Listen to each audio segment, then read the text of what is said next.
গরুর গোবর ও পাটখড়ি দিয়ে তৈরি বেনা নামের জ্বালানি পরিবেশ বান্ধব ও সাশ্রয়ী হওয়ায় বাড়ছে এর চাহিদা।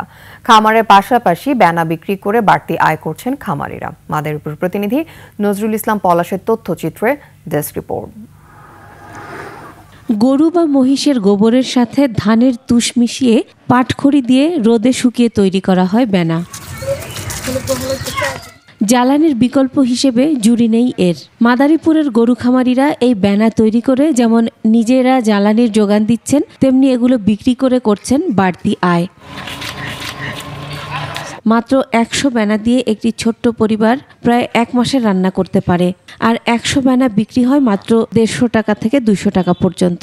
গরুর গোবর দিয়ে আমরা লার্কি বানাই, বেনা দেই। প্রথম বেনা দিয়ে শুকানোর পরে এটি দিয়ে রান্না করি। জলে ভালো, ধুমা হয় না, আমাকে রান্ধনের তো সুবিধা। 100 বেনা 150 টাকা, 100 পিস আর কি। সানবিট সব দিবে সামাল।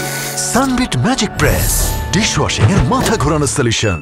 পরিবেশ বান্ধব ও সাশ্রয়ী জ্বালানি বেনা উৎপাদন করে খামারিরা বাড়তি আয় করতে পারে বলছেন পশু সম্পদ অধিদপ্তর।